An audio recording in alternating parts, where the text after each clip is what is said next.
শয়তান করছি দুষ্টামি করছিলে? হ্যাঁ আরে তো তুমি বুঝি নাই।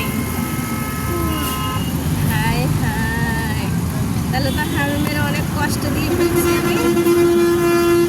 হামিম আরো কয়েকদিন ঢাকা থাকতে চাইছিল, তাহলে তো আমি জোর করে নিয়ে যেতেছি এখন হামিমেরে। হ্যাঁ, একটা লোক